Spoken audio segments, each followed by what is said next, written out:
Com TV. Passa no seu smartphone.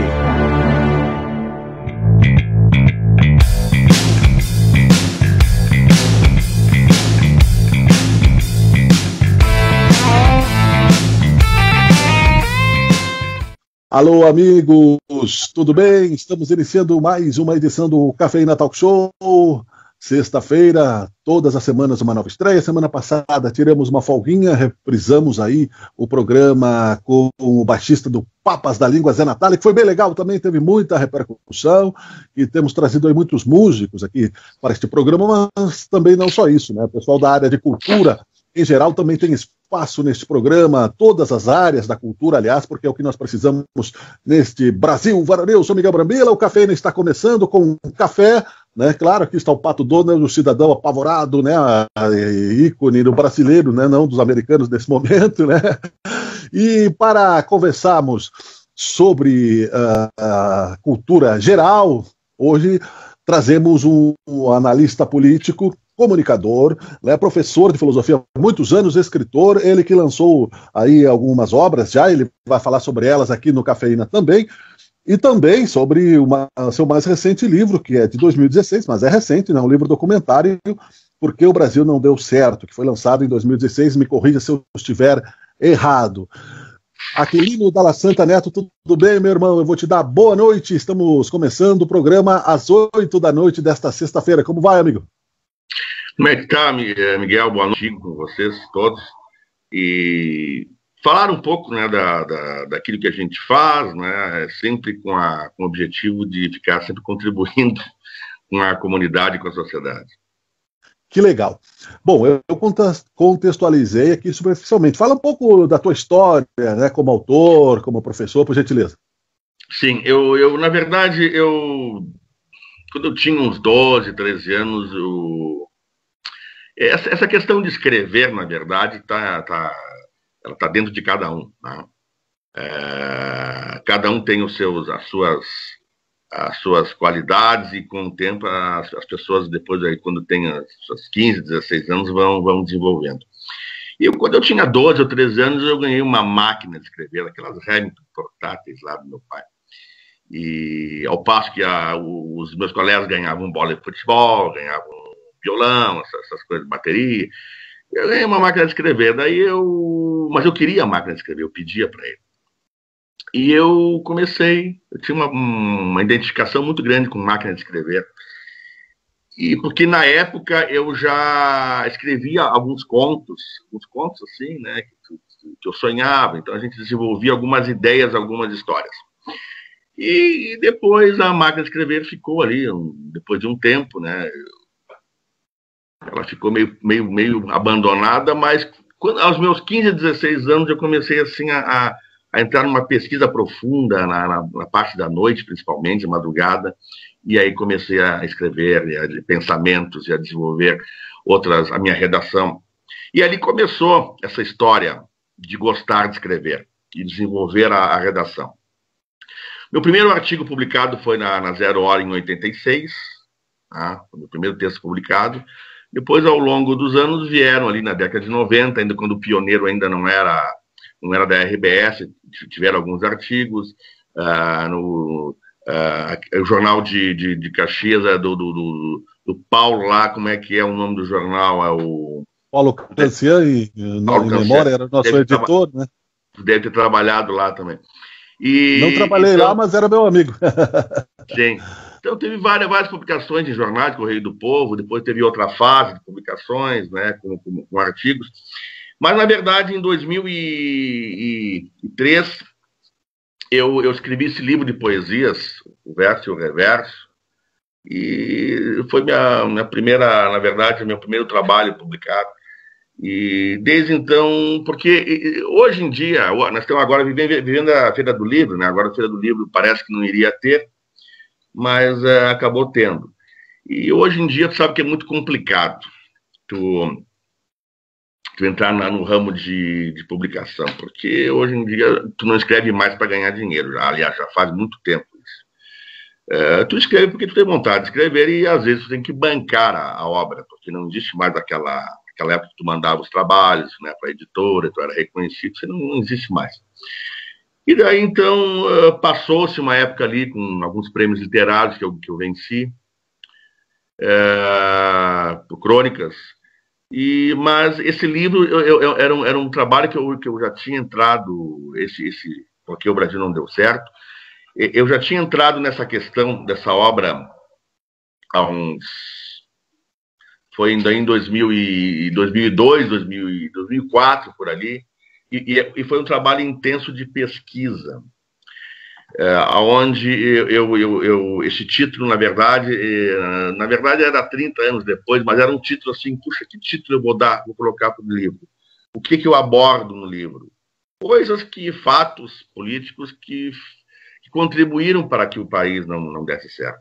Então, na época ainda antes do golpe militar, um pouco antes, naquela questão do João Goulart, onde ele queria implementar as reformas de base, isso aí também no original do livro eu abordo essa temática.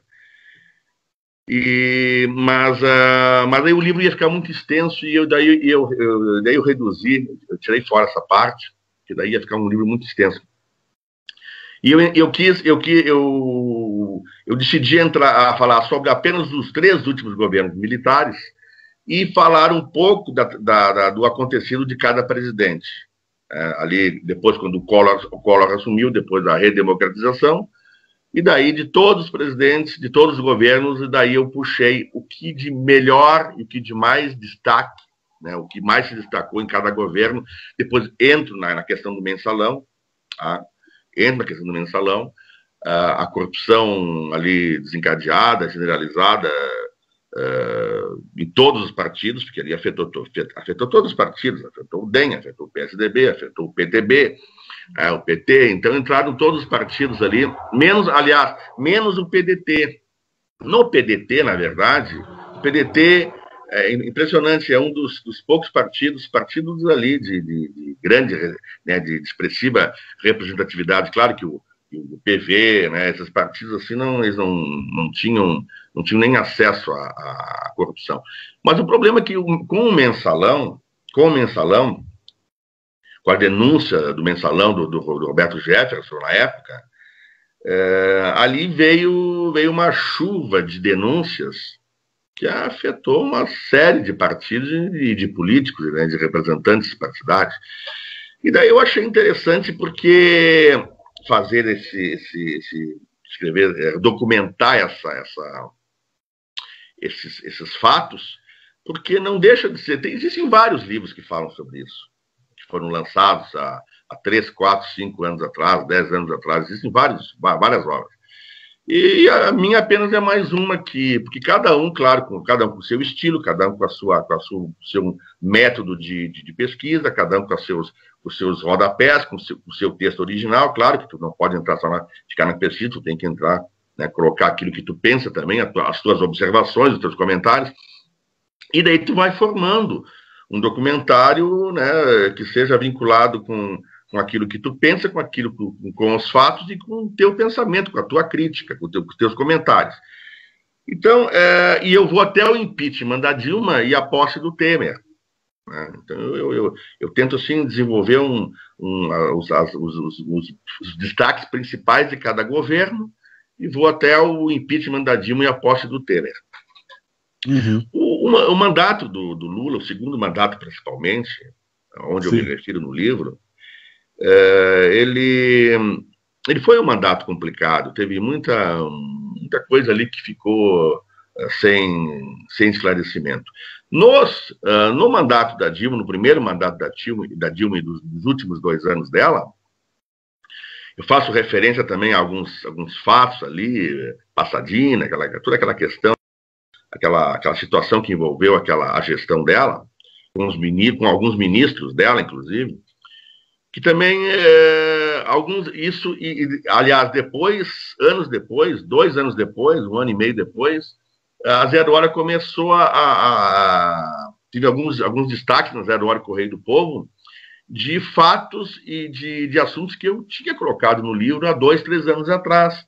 Por exemplo, aquela questão do metrô de Porto Alegre, né, aquela suspeita de fraude, a questão do Minha Casa Minha Vida também teve alguns problemas que depois, né, desencadeou lá na frente problemas. Então, e depois de 1 ano, 2 que o livro tinha sido lançado, começaram a vir manchetes na Zero Hora, Correio do Povo, de fatos que eu tinha comentado no livro. O próprio jornalista Tavares, tá, sobre a questão da CE na época, né, em 87, ali eu entro nessa questão também, aí eu entro na corrupção da CE. E no segundo capítulo eu não posso deixar de comentar que eu faço uma referência à Revolução do México de Zapata. Inclusive, a neta dele esteve em Porto Alegre, a Margarita Zapata, neta do Zapata, em um congresso ano passado, seminário que ela realizou, que ela participou, e falando sobre feminismo e sobre a Revolução do México, de 1909, 1910, que foi a primeira revolução filmada do século XX, inclusive. Sim. Depois foi a russa, mas a primeira filmada, na época já tinha o recurso, a primeira revolução filmada do século XX foi a de Zapata, do México. E então eu faço uma referência no segundo capítulo ao Zapata, porque eu quis demonstrar para o leitor a diferença do verdadeiro governante, aquele que não trai a sua causa, tá? Aquele que não traiu a sua causa, que foi até o fim, e quando ele percebeu que ele estava cometendo o mesmo erro do seu antecessor, ele renuncia. Ele renunciou e foi novamente para as montanhas, se reunir com seus soldados e continuar a luta. Qual é a luta? Para a reforma agrária do México, né? E contra a fome e a pobreza do mexicano na época, né? Que assolava o território mexicano, inclusive com aquela questão do interesse americano no México, na questão do Texas.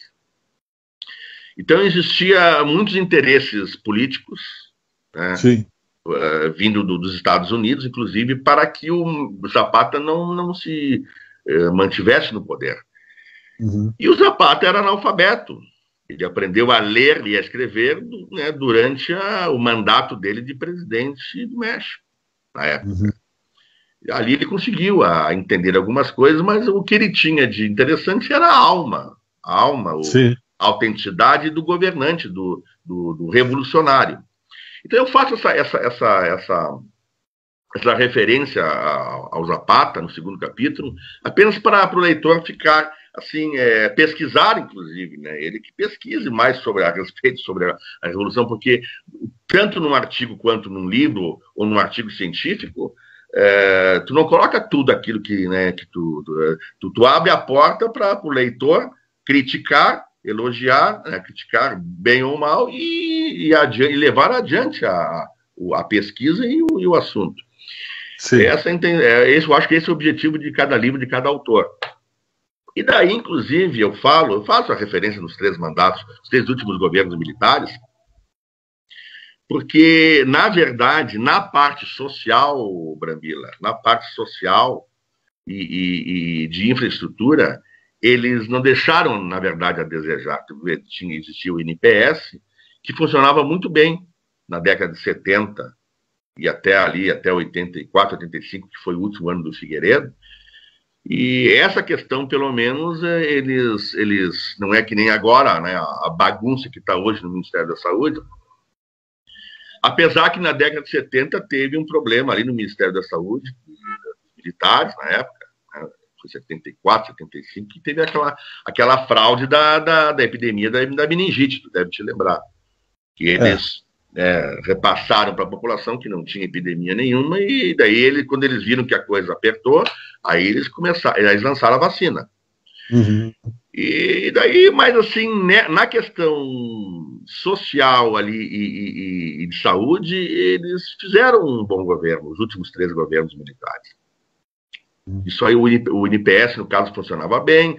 Tu precisava do hospital, tu tinha hospital. Tu precisava do atendimento, tu tinha atendimento. Tu precisava da cirurgia, tu tinha cirurgia. Tudo paga pelo governo.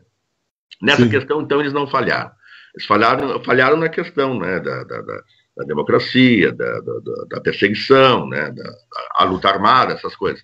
Então, a luta armada, depois, aí isso é outra questão que não entra no livro, porque é uma questão que a gente tem que debater profundamente, né? Até onde a luta armada tinha o seu objetivo central, né? A sua razão, e até onde não tinha, né? Então, daí, aquele ato que teve lá, terrorista, no Rio de Janeiro, aquela bomba lá que explodiu, lá que matou um sargento e um capitão do Exército também, não, aquilo também, eu não entrei nesse tema, porque ficou ali... No Rio Centro, né? No Rio Centro, porque hoje ficou muito, muito, muito claro que foi algo organizado pelo próprio governo militar. Então, para culpar a esquerda. Então, tem essa questão também. Então, tem essa dualidade. Eu queria... depois tu vai fazer alguma pergunta, é claro, mas eu queria, antes de tu fazer a tua... Ou tu quer agora fazer alguma coisa, não sei, tu quer fazer alguma coisa? Não, tá ótimo a tua narrativa, tá perfeito. E como você tem aí bastante conteúdo, desde que flua o assunto, né? Porque é importante que nós tenhamos, é claro, né, pontuações. Você vai chegar aí a contextualização da questão do livro Por que o Brasil Não Deu Certo. A pergunta que eu vou te antecipar, para que enquanto você coloca aí, você vá elaborando ela, é justamente essa, é a pergunta do título do livro, né? Nós tivemos governos militares que funcionaram em parte, mas com grande corrupção, violência, assassinatos, né, desaparecimentos. Nós tivemos depois, né, 2 presidentes caçados não, um renunciou antes de ser caçado. A outra, né, sofreu impeachment, né? Dependente das questões mais profundas, porque não há tempo nesse momento para isso, mas enfim... O que não deu certo no Brasil? São os líderes que representam mal, ou é o povo brasileiro que não tem aí capacidade de escolher direito? O que está faltando? Né? Porque, como tu lançaste em 2016 o livro, considera-se que tu ainda acha que o Brasil ainda não está dando certo, Dalla Santa. Não, ele é recente, inclusive, e ainda não está dando certo. Né? Então, não é porque ele não deu, ele ainda não conseguiu dar certo, na verdade. Mas eu não podia colocar um título, né, futurista. Mas aí, pois da década ali de 60, 61, quando o Jango ainda estava no poder, depois da renúncia do Jânio Quadros, ali começou-se uma outra questão política, onde vinha as reformas de base, vinha a reforma agrária, vinha a reforma na educação, vinha a reforma na cultura, a reforma na infraestrutura, inclusive, né? E, enfim, a reforma social, a reforma, inclusive, tributária, estava nas metas do Jango. Então, ali, não deixaram ele governar, e a gente não sabe nunca o que poderia dar certo e o que não poderia dar certo. E, aliás, se o governo dele iria, né, levar o Brasil a uma primeira grandeza de primeiro mundo ou não. Né? Porque daí ele ia também trabalhar eliminando o analfabetismo, né, a injustiça social toda que existia. Tu vê os documentários aí, tu te apavora. A injustiça social que existia no Nordeste na época, né, em todas as regiões, mas especialmente no Nordeste. Então ele queria mais justiça social. Uma reforma agrária ampla, né, custeada pelo governo. O governo ia levar 20 anos para pagar as terras e tal, mas era um projeto. E passou-se todos esses anos, depois veio o golpe militar, que, como eu te falei agora, acabei de citar, tem algumas áreas que foram bem atendidas pelos governos militares, porque de 4 em 4 anos mudava o general-presidente, né? Então assumia um general que se tornava presidente. Mas ele era um governo democrático dentro da ditadura. Não era um só. Então, 4 anos mudava o general que assumia a presidência. Então, teve algumas coisas ali que favoreceu a população, e na questão da política, da democracia, que foi o problema. Aí retiraram as disciplinas que faziam o indivíduo pensar, que era sociologia, filosofia, retiraram das escolas, colocaram lá o SPB, moral e cívica, essas coisas, no lugar dessas duas. E não se sabe também até onde foi um atraso. Claro que foi um atraso, né? Eu, na qualidade de licenciado na área de filosofia e tendo sido professor de filosofia, eu sei o atraso que houve. Mas agora resgatar todo esse período negro que o país viveu, então tu vai somando as coisas e tu chega à conclusão que por isso que não deu certo, né? Esses últimos governos também, que a gente teve vários problemas. Teve problema no governo da Dilma, teve problema no governo do governo do Lula, né, do Fernando Henrique, teve problemas. O próprio Collor, né, depois de 2 anos, né, sofreu o impeachment daí para não perder os direitos, mas ele perdeu, na verdade, né, ele renunciou ali horas antes. Então, mas os 2 anos do sucessor do Collor foi... Itamar? Hein? Do Itamar Franco? Itamar Franco, foi interessante, porque o Itamar também, eu comento ele no livro, foi inclusive aqueles 2 anos do Itamar, e ele já tinha sido senador, já tinha sido governador, já tinha sido prefeito, então aqueles 2 anos do Itamar foram interessantes porque ele conseguiu o quê? Projetar o Fernando Henrique, que era o ministro da economia dele, né? Aí veio o Real, estabilizou a economia, isso eu comento no livro, estabilizou a economia nacional, e ele também fez no mandato dele, durante o mandato dele, algo inesperado até. Ele proporcionou, ele organizou o plebiscito de presidencialismo, parlamentarismo, né? Então daí, e ali foi a grande oportunidade que nós tivemos de ser um país parlamentarista da América do Sul. Porque tu pode ver que o parlamentarismo, ele não dá problema em lugar nenhum. Qual é o único país parlamentarista do continente americano, pegando o norte e o sul? É o Canadá. Tu não ouve nada do Canadá. Quando não se ouve nada de um governante e de um país, e do governo do país, é porque está tudo bem lá. Né? Tu não ouve problemas, tu não tem discriminação, não tem má gestão. Por quê? Porque qualquer suspeita de má gestão ou de um erro que o primeiro-ministro possa cometer, no outro dia ele renuncia ou ele é retirado do poder. Não tem que passar por aquele processo doloroso de impeachment, de depoimentos, envolvendo a sociedade toda, desgastando a sociedade toda. Então só que o Brasil não estava preparado para esse plebiscito. Esse não foi esclarecido, né? Não é um plebiscito dessa magnitude, não se coloca de um dia para a noite. Tem que trabalhar, tem que ficar lá e ali 1 ano, às vezes até 2 anos, né? Expondo em audiências públicas, visitando as bases, explicando para as pessoas qual a diferença de um sistema presidencialista e de um parlamentarista e os benefícios do parlamentarismo. Então, se a gente tivesse sido... Ia ser difícil, claro, mas se a gente tivesse sido votado na época para parlamentarismo, pode ver que todos esses problemas não teriam acontecido. Dalla Santa, perfeito. Eu acho assim, e eu quero te colocar essa questão para ver se eu entendi corretamente a tua análise. E concordo. Parlamentarismo, acho que uma das questões principais, na minha visão, é a baixa cultura do Brasil, né? A questão do parlamentarismo, 100%. O recall político, a questão do Canadá, não temos discordância nenhuma, e ao contrário, não tenho o que discordar. Eu quero saber se eu entendi que faltam políticas, da maneira como tu coloca, que diferenciam o que é de Estado, de governo, do que é a questão política, né? Porque não deu certo o Brasil, então, porque não se testou, não teve tempo para se testar uma determinada direção política, porque cada um que entra muda, mesmo dentro da ditadura militar, cada general metia a sua política lá, e mesmo assim conseguiu-se um pouquinho mais, porque, né, mas era uma ditadura. Mas dentro do exército ali eles se acertavam mais ou menos.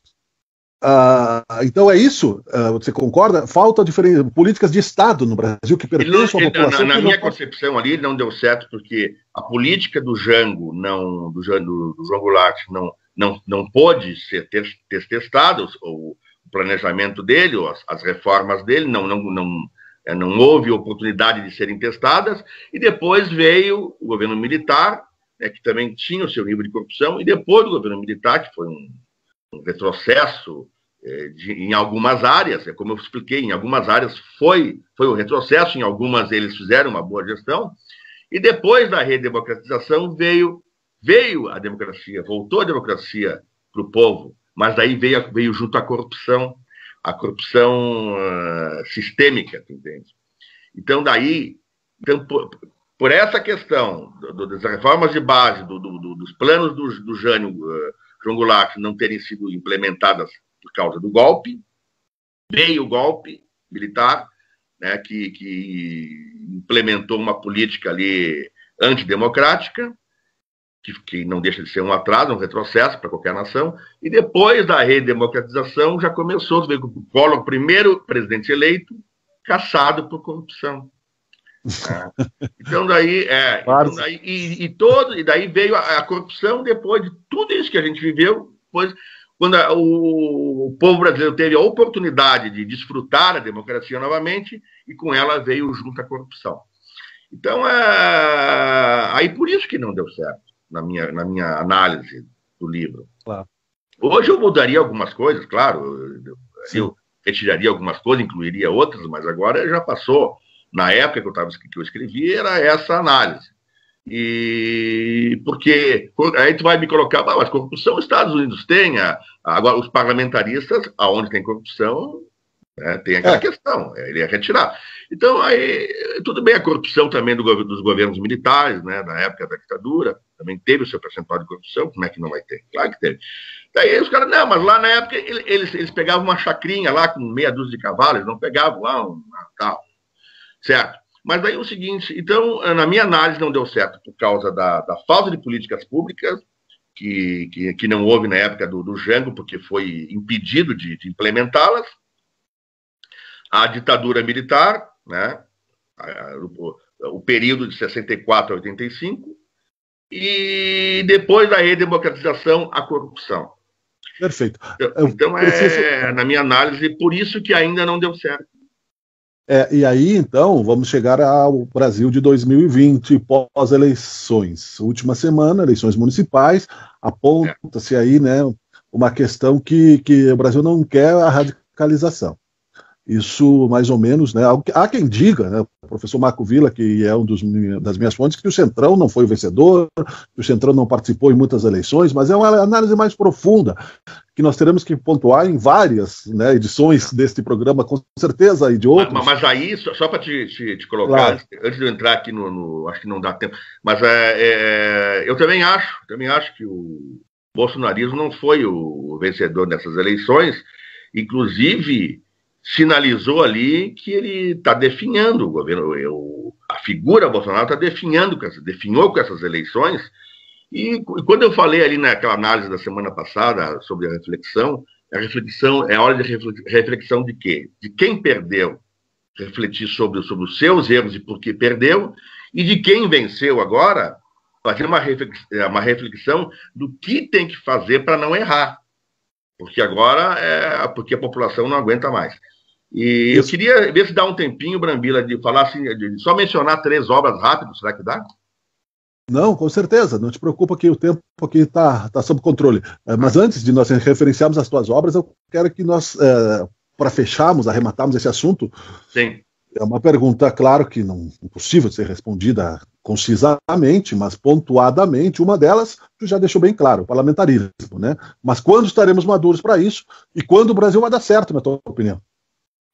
Olha, eu acho que o Brasil nunca vai ser parlamentarista, até porque já teve a oportunidade de escolher, e não, a não ser que haja outro, mas isso aí não, pelo menos nos próximos anos não vai acontecer. Mas outro plebiscito, né, eu acho que nem pode mais, eu não tenho certeza disso. Mas o que acontece nessa questão que tu me coloca é que os partidos que governam o país, não é um só, tu sabe disso, tá?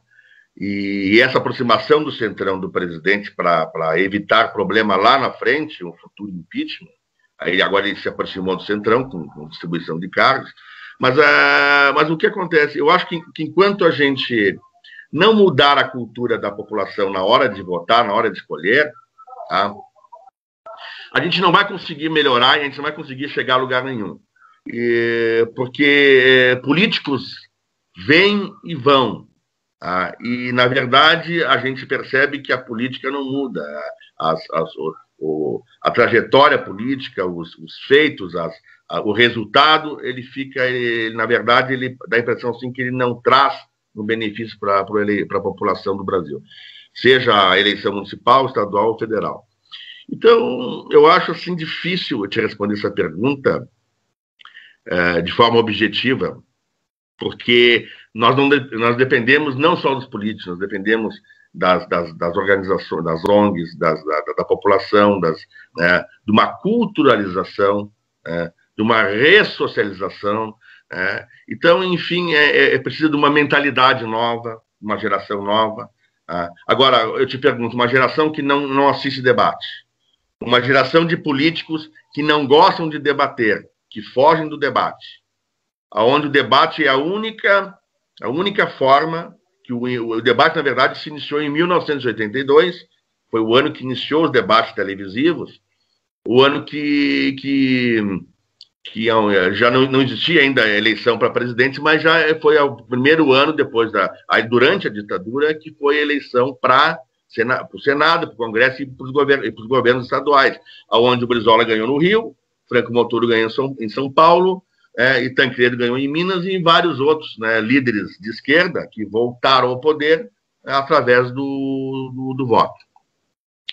Então, enquanto não houver uma conscientização, e as pessoas que acham que o debate não é necessário, e políticos que concorrem a prefeito, governo e a presidência, a governos estaduais e a presidência, que fogem do debate, então, enquanto houver essa mentalidade, eu acho difícil. Acho difícil a gente esperar algo melhor do país, porque daí não tem como, a gente fica à mercê de quem? À mercê de quem não quer debater, não quer esclarecer, não quer que o eleitor e a população saiba quem é o melhor. Quem é o melhor governante para governar um município, o estado ou o país. Eu acho que é isso. Fica valendo aí o marketing político e o populismo, né? Sim. E o fisiologismo, sim, e a compra de votos, e também, aí tudo isso aí, né? Fisiologismo, que é outro câncer, né? Na Enfim. política. Olha, Aquilino, nosso diálogo vai continuar em outros momentos, é certo, né? No Cafeína, você estreia hoje, nós vamos criando novas ideias aí para debater assuntos que eu gosto muito também, acho importante que se registre, né? Dependente daquilo que se tenha como resultado, isso fica gravado, documentado, né? E fica, como disse, né, na história digital hoje em dia da cidade, nessas resenhas, né, que temos feito.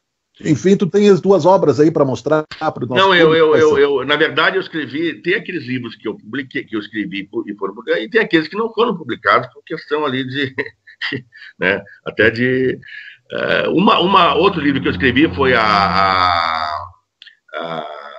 o Êxtase, a Arte e o Espírito de Fábio Balém, que é um livro sobre estética, que fala sobre as obras dele, que comenta as obras dele, que foi para a LIC, mas há uns 3 anos atrás a comissão achou assim que era muito extenso e que ia divulgar o nome do artista. Claro que vai divulgar o nome do artista, vai divulgar o nome de quem? Se eu estou falando da pessoa. E um livro paradidático que eu escrevi, que foi para o Financia Arte há 3 anos atrás, no penúltimo ano do governo Guerra, e foi selecionado a ser publicado. É um livro que eu ia trabalhar com palestras nas escolas, é um livro paradidático, Filosofia e Arte, a Busca do Latente. E esse livro ele foi aprovado, mas daí, como houve aquela... né, o orçamento do Financia Arte foi esgotado, quase 90%, mais de 90%, então algumas obras, não só livros, ficaram de fora, né, porque daí não tinha o dinheiro para bancar o livro. Então, daí, decisão do prefeito Guerra, na época, né, de retirar dinheiro do Financia Arte para colocar na educação e saúde. Então, ficou de fora, mas eu pretendo voltar com esse livro, provavelmente, no ano que vem, porque é um livro interessante. Eu queria fazer uma referência dessa obra, é uma biografia do Paulo Freire. Segura ela parada aí. Assim, isso. Uma biografia do Paulo Freire, escrita por uma pessoa que conheceu ele pessoalmente, trabalhou com ele, professor de filosofia Sérgio Haddad, aliás, ele é de São Paulo, e ele me presenteou com essa, porque ele fez o lançamento desse livro aqui em Caxias há uns 2 anos atrás, na UX. E é um livro que fala, é um livro biográfico do Paulo Freire, um resumo, claro, Paulo Freire escreveu, eu tenho 10 livros, 10, 11 livros dele aí, mas ele escreveu mais de 30 obras, quase 40, mais de 40. Então, esse livro foi interessante porque ele fala que, em primeiro lugar, que o Paulo Freire não era comunista. Isso aí tem que tirar dos registros, aí quem fica insistindo nisso aí não sabe o que fala. Então, esse livro foi interessante porque ele contou o que realmente aconteceu na década de 60 ali. O Paulo Freire foi preso. Preso por quê? Porque ele desenvolveu um sistema onde ele alfabetizava o indivíduo em 40 dias. Uhum. Mas não só alfabetizava o indivíduo. Isso o projeto piloto foi em Angico, Rio Grande do Norte. Começou lá. Ele não só alfabetizava, mas ele oportunizava o indivíduo a pensar e a sair da condição de objeto e ir a sujeito da sua própria existência. Sim. Então, foi uma injustiça que aconteceu com o Paulo Freire também, e esse livro é interessante. Outro livro que eu achei interessantíssimo, do meu ex-professor... eu ia citar o Sócrates, viu? Eu ia dizer, essa indução de aprender a pensar, eu ia citar o Sócrates. Agora tu me mostra a obra de Sócrates. Né? Sim. Não, do meu ex-professor Décio Bombassaro, um livro sensacional, né? Que foi a apelação de Sócrates, esse livro sensacional, foi lançado há uns 3 anos atrás também, parece. É um amigo também. Pois é. E é um Décio Bombassaro, né? Não o Sócrates. Sim, claro. E eu li umas 3, 4 vezes já na praia esse livro sensacional, porque ali ele fala de uma outra versão, de uma nova chance, né? Que o Sócrates teria, assim, no novo julgamento. É interessantíssimo o livro. Poderia ser peça de teatro até. Eu pego sempre a apelação do Sócrates, no sentido de que a mulher dele diz Sócrates, mas é injusto, né? Ele disse, sim, mas por acaso eu queria que fosse justo, né? Ou seja, se fosse justo o julgamento, eu seria culpado. Então, quer dizer, e ele teve a oportunidade de fugir, né? E não fugiu, porque daí ele, né? Enfim, eu quero te mostrar, até uma rápida ampliação do tempo, com relação a essa questão das bancas julgadoras, politizadas e às vezes com pseudo-intelectualismo. Só um fato que você me chamou a atenção das suas publicações, eu só fiz uma publicação, vou te mostrar aqui, eu vou levantar para mostrar que eu preciso pegar ele aqui na minha biblioteca. Gente, que lá cai aqui. Isso aqui, ó, é o original de uma obra que eu escrevi em 2012, tá? Rapidamente, tá? Se chama Além do Tempo. Depois teve uma novela da Globo, Além do Tempo e tal. Não vou citar nomes, nada, foi em 2012. Escrevi, não foi aprovado. Sabe o que me disseram? É uma ficção. Escrevi como ficção. Então, você, como contextualizador, já sabe o que é uma ficção, né? A resposta da banca é que o que eu escrevi não tinha parâmetro na maçonaria, no hinduísmo, no espiritismo, no cristianismo, no rosacrucianismo. Olha a vaidade de quem escreveu isso, porque eu sou um gênio, então eu escrevi algo que a humanidade não conhece numa ficção. E rejeitaram a minha obra. Então veja o absurdo dessas bancas politizadas que julgam obras que não fazem nenhum sentido por dinheiro público, né? As comissões, sim, é dinheiro público, mas as comissões que julgam mal. Que, por exemplo, eu entrei com recurso e tudo, mas aquela do Balém foi ridícula o parecer deles, né? E agora tu me comenta a tua aí, né, com outro, claro que com outro parecer, mas na verdade foi a mesma coisa. Então eles não se preocupam com o conteúdo, estão preocupados com a forma apresentada. E eu já falei várias vezes para eles, inclusive, né, porque de 2 em 2 anos muda a comissão. Espero que agora venha uma comissão, mas não adianta, são sempre os mesmos. Então, assim, no caso desse livro do Balém, que era um livro sensacional, tinha as imagens das obras, espetacular. Foi uma história da trajetória aliás, uma descrição da trajetória do estilo dele. Ele foi estudar na Europa, ele começou com um estilo, depois foi para outro estilo. Tá. Aí, falando um pouco e fazendo comentário de cada obra. Então, ali eu misturei filosofia com arte também. E daí um parecer ridículo que não. Não, e parece que é uma competição intelectual da banca com o autor. Ou seja, porque você veja bem, tu conhece alguém que tem na humanidade, tirando Cristo, sei lá, Krishna, o Prabhupada, Sócrates, Krishnamurti, que tenham conhecimento dos segredos da maçonaria, do hinduísmo, aqui em Caxias do Sul, para botar isso na banca, eu gostaria de conversar com essa pessoa, porque é um gênio, e eu sou mais gênio ainda, porque eu escrevi uma coisa que não tem parâmetro na humanidade. Claro que não é verdade, né? Se eu tivesse escrevido sobre a polenta, daí tudo bem, tinha passado. Enfim. Mas agora, então, tu fortaleceu a minha tese, né? Então, daí a gente se é prejudicado. E daí tu vê cada obra ali, né, que a gente não vai citar, né, claro, mas também tu vê cada trabalho publicado com dinheiro público aí que dá vontade de chorar. Mas, e esse aqui, Brambila, esse aqui é interessante, esse livro foi lançado também há 2 anos atrás, ano passado, aliás. É um livro, a Ação da Cidadania há 25 anos, do Betinho, né, daquele projeto do Betinho, da Ação Cidadania, e a luta pelo combate à fome e à miséria no país. Então, isso foi presenteado pela Ruth Ordovaz, que ela é a coordenadora aqui em Caxias, da Ação Cidadania, amiga minha.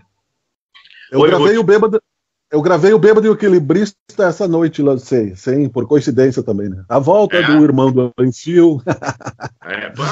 Exatamente.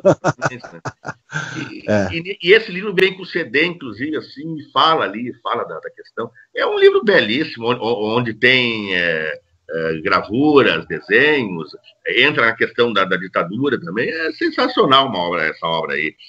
Então, ela foi... É um registro também, né? É um registro da obra deles, do projeto deles, de 25 anos.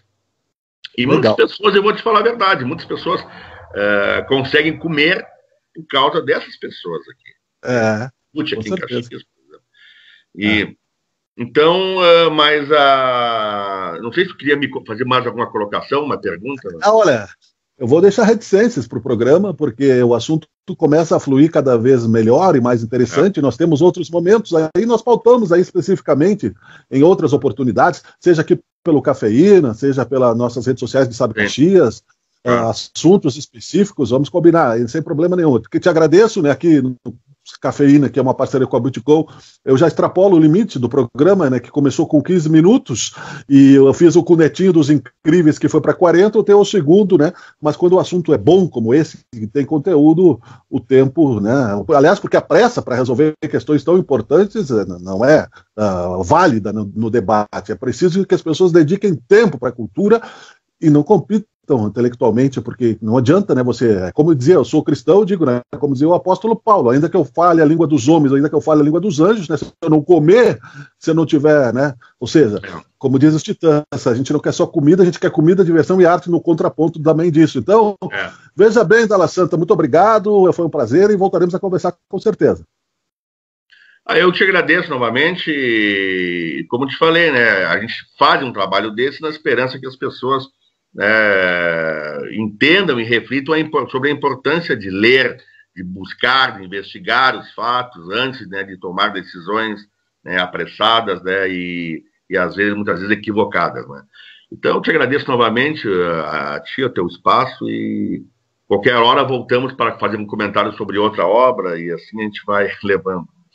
Legal, estamos criando um embrião aí de um novo momento, né, aqui para nossa cidade, que também precisa. Conversei com o Aquilino Dalla Santa, aqui no Cafeína Talk Show, Cafeína para você, para todos nós, pelo menos, né, dar uma estimulada, né, não exagere, para que seu coração e seu cérebro não entrem em colapso, mas enfim, é melhor do que qualquer outro tipo, né, de ignorância, né, o café e as artes sempre estiveram juntos. Aquilino Dalla Santa, você curte, você compartilha, em outros momentos também, em qualquer horário, absorva o conteúdo, volte atrás, porque fizemos aí um bom diálogo, tentando encontrar algumas ideias, porque o Brasil ainda pode dar certo, quem sabe seja o próximo livro do nosso amigo. Valeu, amigo, um abraço.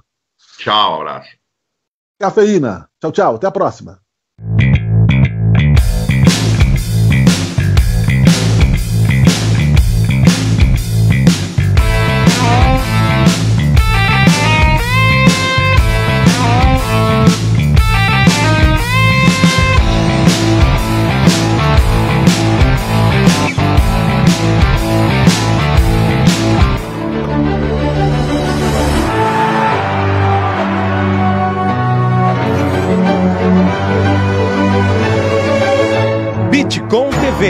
passa no seu smartphone.